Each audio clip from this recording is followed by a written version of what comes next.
Hey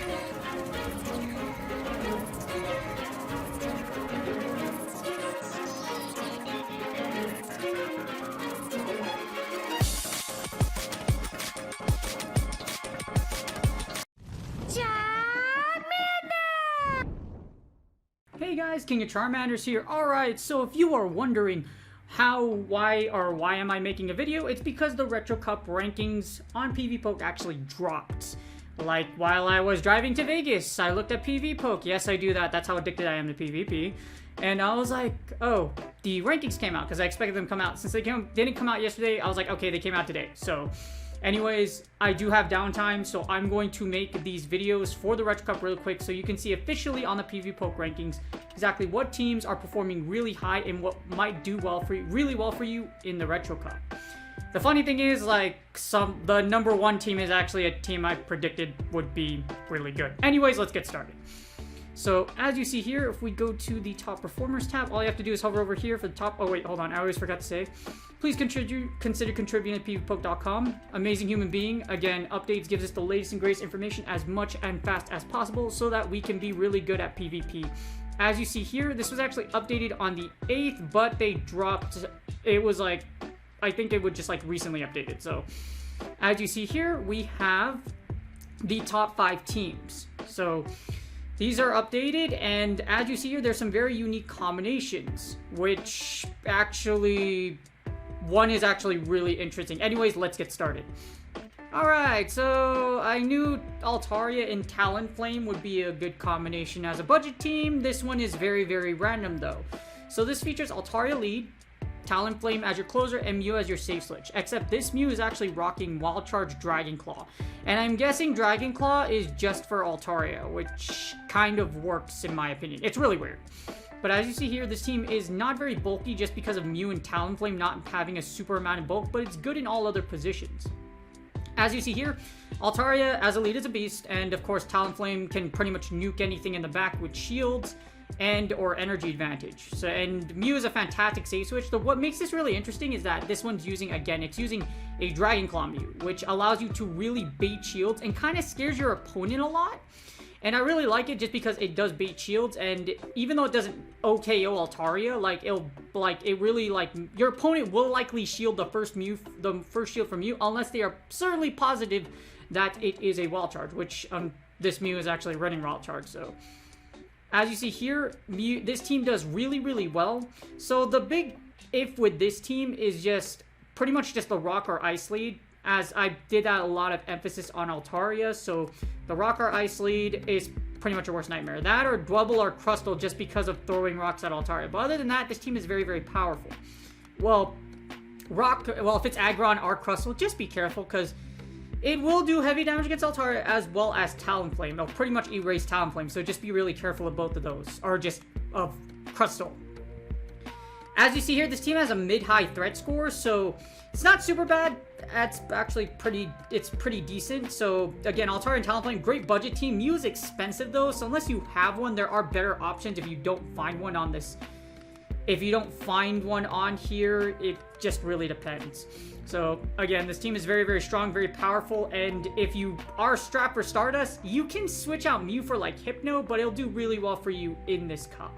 Alright, team number 4 features Lapras, Altaria, and Hypno. The funny thing is, I actually predicted that this team would this is actually on, like, my budget team list. I think this is one of the variations on my budget team list. It just features Lapras lead, Altaria, and Hypno. Hypno is your safe switch, and you close out with Altaria. I think Lapras is in there for the lead, mainly just to catch Altaria leads, because guess what runs around in the Retro Cup is really, really good? It's called Altaria. And with Lapras lead, you can catch them off guard and do really, really well. So this team is very, very good. A lot of bulk just because Lapras, actually all these Pokemon are mad bulky, and they do a ton of damage. B for coverage, B for safety. This is with most combinations. You probably will only get an A for coverage or safety if it's like Lickitung in your team, but still I think this team really does well. And, well, I actually did predict this on, like I said, my budget team listing.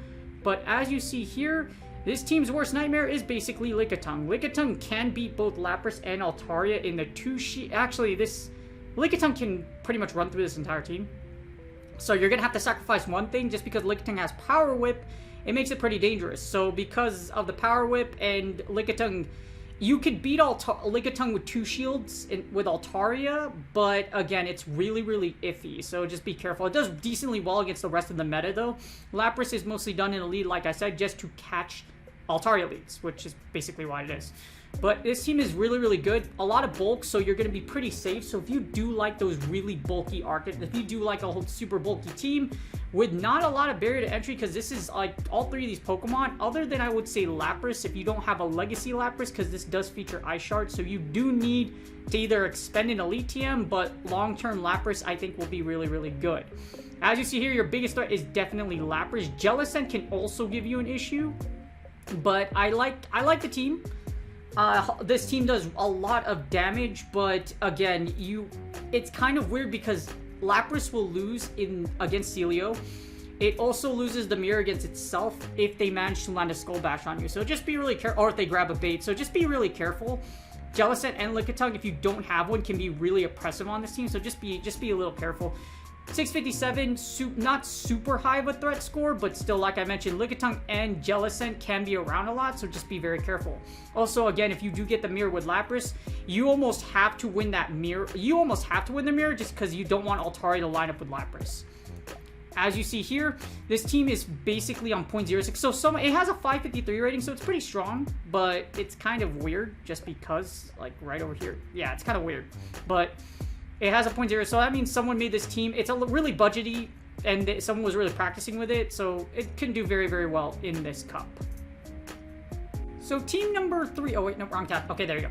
Alright, so team number 3 is about the same as number 4, so they're pretty close as far as their efficiency goes. It's Shadow Machamp, Hypno Safe Switch, Thunder Punch, Shadow Ball, so pretty standard, the standard Hypno. And then you have Lickitung XL. And like I mentioned before, any team with Lickitung XL will likely have an A for coverage if it's built well. It's not super bulky just because of Machamp, but there's no issue with this, and it's super safe and consistent. This team is mad good and will do very, very well. It pretty much just uses Machamp in the lead to catch the Ghost type, and then Hypno and Lickitung can go to town. So it's super powerful. Any team with Lickitung is extremely beastly. Machamp with Shadow Champ can also beat Altaria if it hits a Rock Slide, and it can also straight cross chop Frostless. So Shadow Champ is a very scary mon, with literally the only thing really you have to fear is just the Psychic Lead and Hypno, because Confusion will chunk Shadow Champ like a monster, and Deoxys defense just because it resists your Confusion, or just any Ghost Lead in general. Anything not resist counter, which is why Jellicent's in here. But as you see, this team has no real, core breaker, just because it's that freaking good. Yes, Driplim or other Ghost types can give you an issue, but if you Rock Slide, break their shields, you can pretty much sacrifice Shadow Champ, force Driplim shields, and then use Hypno and Lickitung to sweep in the back. So even the Ghost Lead isn't even that bad.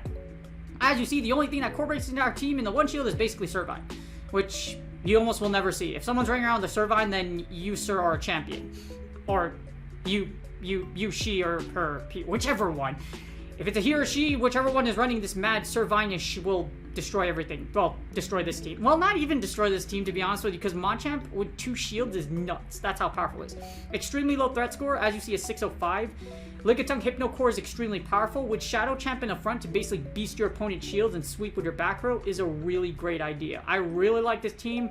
Like I said, this team will serve you very well if you have a Lickitung XL. Like I predicted before, Lickitung XL is a beast. This team has a 0.8, so more than one person was actually using this team, and it's really freaking good. Super powerful. Alright, so team number 2 actually is Agrav lead, Frostless Safe Switch, or Hypno, and then Shadow Hypno with Shadow Ball Thunder Punch. So I like the idea of Agrav in the lead just to break shields.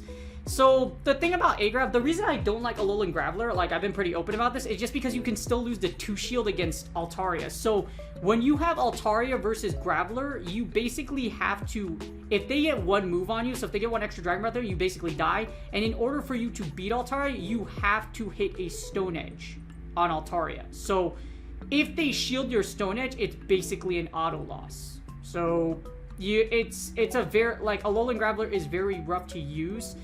because it's squishy, basically the strategy with this team here is to either one, sacrifice a Alolan Graveler or safe switch into Frostless. Because of the archetype and the way like, because, well, it's just because A-Grab's squishy, it doesn't do very well in the closer. So you basically are going to use A-Grab as kind of like bait. So it's going to either break your shields or it's going to sweep the back row. As you see here, someone actually broke this team in, but I get what they were trying to do because I actually used the same strategy in the Holiday Cup. Basically, break shields with a Alolan Graveler, and then you sweep with Frostless with shield, and Hypno is there as an extra safe switch. So I really think this team is very powerful. I like it a lot. But like I said, it's still be very careful if you try to use this team just because A-Grab lead, like I mentioned before, Altaria can beat you in the 2-shield. And Altaria isn't even your worst nightmare. There's a lot of other things in this meta that can pretty much truck you. Lickitung can lick you to oblivion. You have to shield the Power Whip, and it's very risky to use. But I see what they were trying to do here. I like the idea a lot. Again, I used it in the Holiday Cup too. The A-Grab break shield and then Frostless sweep strat. So Frostless 2 shield is incredibly powerful. So if you do have one, you want to try it out, this team can do very, very well for you. Not very user-friendly just because of, like I said, it's not very bulky. Alolan Graveler is very squishy. So is Frostless in a sense. Frostless has a little bit of bulk, not super bulky. Well, if it does resist damage, it'll last well. Good coverage, safety, and consistency. So as you see here, Lickitung XL, the reason why I don't like it is because Licky XL's a beast. Licky XL is the #1 lead and can run through Graveler like Swiss cheese. You're going to have a very, very slimy Alolan Graveler by the time it's done with you. As you see here, this team does very, very well. Like I mentioned before, it does really well against the lead. If you can beat Altaria in the 2-shield, but again, if they run a stone, they shield your Stone Edge, you're in trouble. This team is very, very powerful, but Lickitung XL is the only thing. Also, Munchlax can also lick you down. Because Munchlax has Bulldoze, it threatens you very hard in the 1-shield. Alolan Graveler, if it has no shields in the back, is very dangerous. It's very, very prone to getting killed, so just be very, very careful with this team. But again, the strategy with this team is to break shields with Alolan Graveler, sack your lead overall, or safe switch into Frostless and hope Shadow, Hypno, and A-Grab with shields can take it out. But usually, most of the time, you'll actually be sacking A-Grab in order to sweep with your back row. As you see, very high threat score. Again, this team is very, very powerful, but it's not user-friendly, and A-Grab lead, like I mentioned with the Altaria matchup, and just because of Lickitung XL's existence, and Machamp XL. Of course, the Shadow Champ team, as you mentioned before, if they run the fighter lead, you're basically going to get destroyed in the lead because you have to switch out because Alolan Graveler doesn't have any bulk like a lot of bulk like Licky XL, etc. Shadow Champ will be very nightmarish for you to face.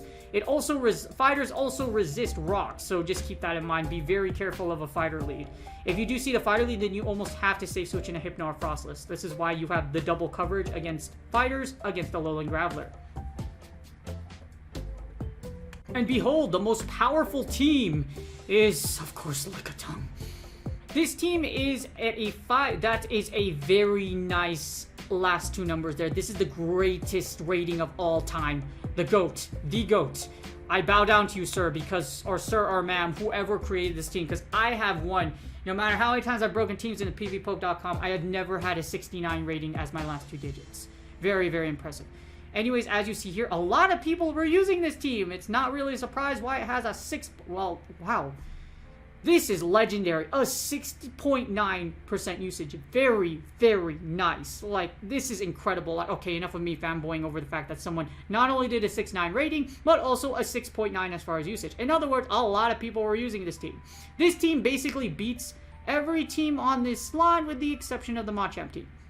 Where, if you safe switch into actually... Yeah, this pretty much beats every other team on here, the top 5, except for Machamp. This team is extremely powerful, really good, and not surprised that compared to literally every other team here, this team was used the most. As you see here, this team is extremely powerful. It's Frostless safe switch with shields. You could say this team has so much potential to basically save shields with Frostless and just go to town with Lickitung and Hypno. There's so many things you could do with this.